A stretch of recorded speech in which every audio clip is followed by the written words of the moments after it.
The wind that swept fiercely across the low brush of the southern border was a familiar presence to the men who patrolled the region. The army had a name for it, the cutter, a freezing gust that seemed to slice straight through the bones. But for the soldiers of the 27th Infantry Battalion temporarily deployed from the Pacific Northwest, that cold wasn't just uncomfortable, it felt like it was hiding something. The operation began in the early hours of a silent June night in 2018. The United States Army had received reports of suspicious activity near an area known locally as 0 Point, an abandoned communications facility less than 2 miles from the border with Mexico. The mission was simple: secure the site, install temporary surveillance equipment, and conduct a night sweep of the surrounding area. The detachment consisted of 8 men, 2 sergeants, 5 corporals, and 1 newly promoted lieutenant named Leandro Carter. Leandro was known for being methodical, composed, and skeptical of superstition. He had served in Afghanistan and had experience with both urban patrols and jungle operations. But this type of mission, an abandoned facility in the dead of night, with sub-zero temperatures, felt off. Even so, he never showed discomfort. The convoy of 2 JLTVs moved slowly down the unpaved road, their headlights the only illumination. The surroundings were thick, dark, and oppressive. The soldiers spoke little. The objective was in a clearing surrounded by hills and sparse woodland.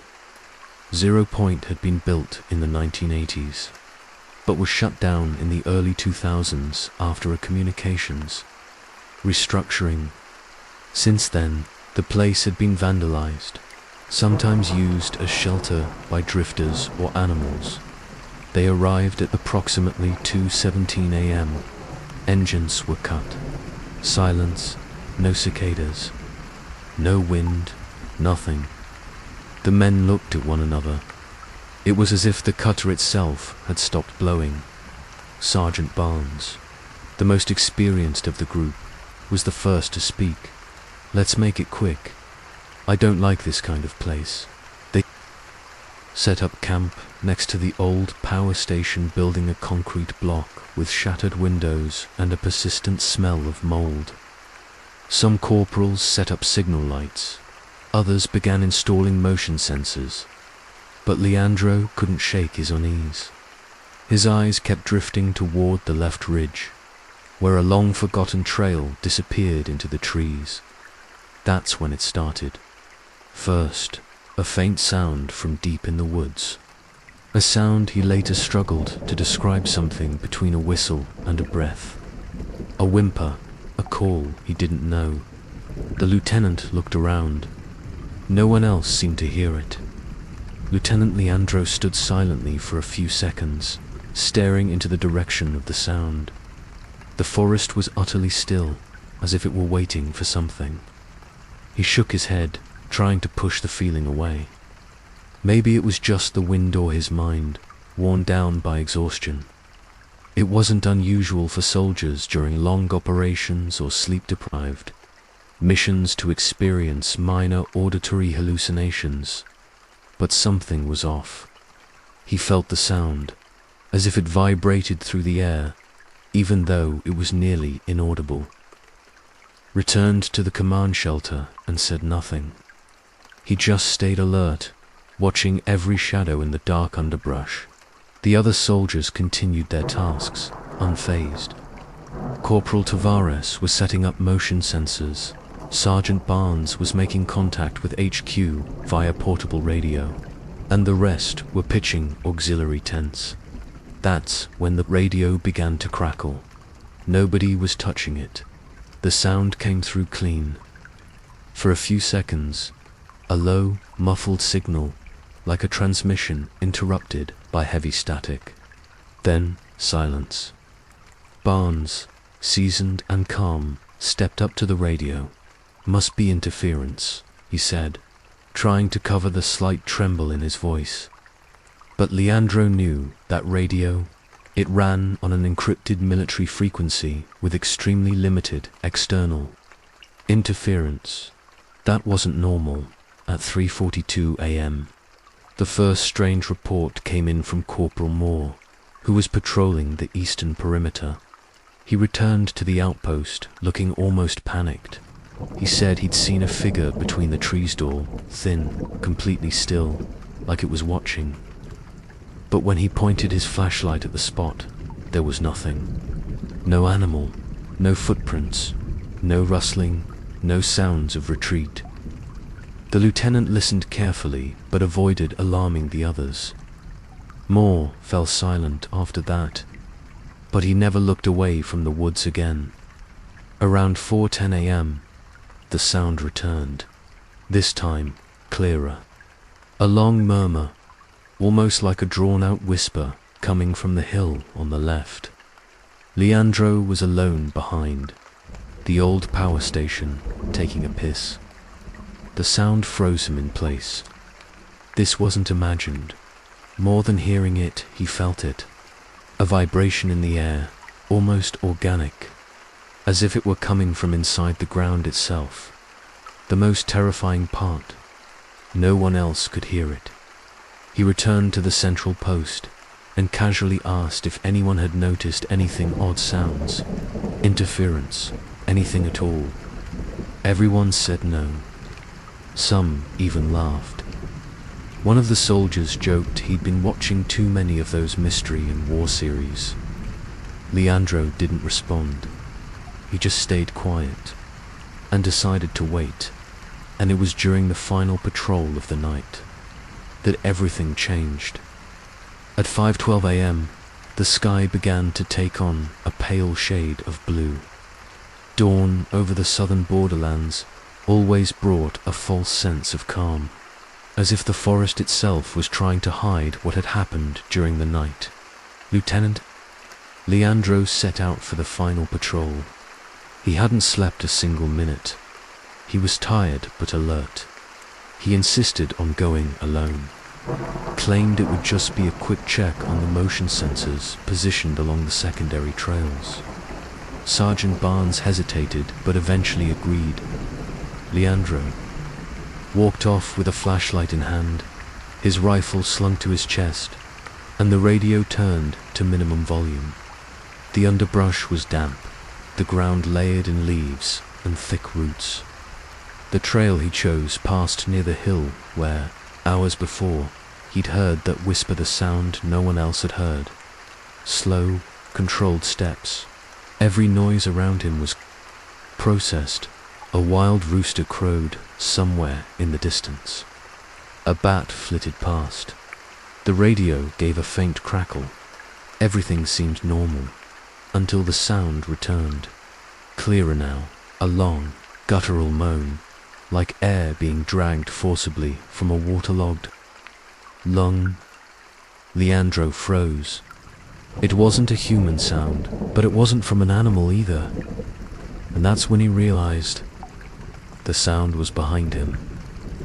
He turned slowly. The trail was empty, no movement, but the sound continued. It came from all directions, echoing between the trees as if the forest itself were weeping. Leandro began to step back short, careful movements.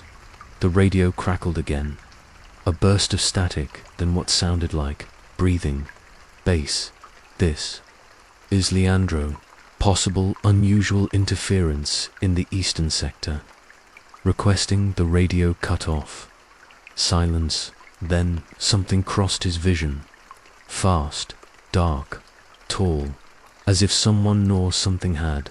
Moved between two trees about 20 meters ahead, but it made no sound. None, no footsteps, no crunching of leaves. Just the displacement of air. He aimed the flashlight. Nothing, and then the light failed. 3 flickers, darkness, when it blinked back on. Leandro saw it. For just 1 second. 2 eyes, high off the ground, spaced far apart, glowing faintly like faded headlights, watching, unblinking. And then the sound screamed. No longer a moan, but a scream of pain. A sound so intense it dropped him to his knees, hands clamped over his ears. It felt like his brain was vibrating inside his skull. They found him 7 minutes later. His uniform was covered in dirt, the flashlight discarded, and the radio off. He was staring into nothingness eyes wide, trembling. He didn't speak for 2 hours. And when he finally did, he said only one sentence: "The forest, it was alive." Asterisk the following morning. Base Command was informed that Lieutenant Leandro had experienced a nervous episode during patrol. The term was chosen carefully. Not a breakdown, not a panic attack. Just a nervous episode. What didn't appear in the official report was the state in which he was found. Sergeant Barnes was the first to reach Leandro, guided by the vehicle's radio, which had picked up static and deep low-frequency sounds for nearly 7 minutes. When he saw him on his knees in the dirt, eyes wide and glazed, it became clear. Leandro hadn't fallen. He had thrown himself down. His weapon was still holstered. No signs of a struggle. No injuries. Just pure fear. The kind of fear they don't teach you how to write about in military reports. Leandro was taken to the medical outpost. No physical wounds, but clear symptoms of shock, trembling, muscle stiffness, limited verbal response. It wasn't until the afternoon that he finally spoke. That thing, it wasn't supposed to be here. That sentence was written down, not discussed. The base commander ordered the incident to be documented in a restricted report level 3 confidentiality. The contents were not to be shared outside the unit, and, above all, they were not to reach the media. The major in charge of internal security personally reviewed the thermal camera footage.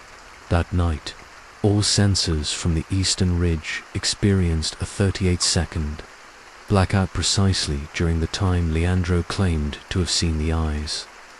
The failure was officially attributed to atmospheric interference, a convenient phrase to cover the fact that no one actually knew what had happened. More curious still was the report from the maintenance team on the west. Tower's backup generator. That same night, the generator rebooted on its own. The monitoring system logged a sudden spike in electrical voltage originating from ... nowhere. 2 days later, 2 unidentified men arrived at the base. No visible ID, they were taken directly to the security office. They spent hours reviewing patrol data and vehicle radio logs. They left late in the afternoon with a single hard drive and a grey folder. They gave no names, just a note with 3 words: "Do not investigate." Sergeant Barnes was transferred to another state within a week. Official reason: operational restructuring. He never spoke of the incident again. Leandro resigned 3 months later. He couldn't patrol at night anymore. He couldn't stand the silence. "It's not just what we saw," he told a close friend. "It's what we'll never know what it was." After Lieutenant Leandro's resignation, the case was officially closed. No inquiry was opened, no questions asked. But within the base, silence did little to erase the rumors. Some of the older soldiers claimed it hadn't started with Leandro, that others, years before, had also requested transfers after similar incidents patrols, where the radio suddenly died. Shadowy figures spotted from a distance, and that same deep, drawn-out sound, like a mournful wail crawling through their headsets. And then came the messages. A communications tech, who spoke under anonymity, reported finding an unidentified audio file in one of the internal security server folders. It was short seconds, but the moment he played it, he felt a chill he'd never forget. A low, guttural noise, like a distorted sob, exactly as Leandro had described. Days later, that same tech was summoned to the command office. He walked out with his head down and that night wiped his personal laptop clean. He was transferred to Washington less than 2 weeks later. No explanation. In a private online forum for former military personnel, similar stories began to surface. From different bases, in different states, but with recurring themes: isolated areas, unexplained power failures, non-human sounds, and a shared sensation that something was watching something not found in any field manual. Some began connecting the dots. An anonymous user posted what they claimed was a partial copy of the maintenance report from the base where Leandro had served. It was incomplete, but contained a strange note: electromagnetic field anomaly, possible residual unknown activity, file under protocol S9. That protocol doesn't exist in any public records. Today, more than 10 years later, that sector of the base remains sealed off. Officially, due to decommissioning and budget constraints. But soldiers say there are still night patrols, even though no operations are listed there. That canine dogs refuse to enter the area, and that sometimes the sensors go off with no one around. And as for Lieutenant Leandro, they say he lives in a small town somewhere in the Midwest, works in agriculture. He never spoke again about that night on the Eastern Ridge, but, according to a close friend, sometimes he wakes up screaming, saying the same thing over and over, like he's still inside that patrol vehicle. They were outside, and inside too.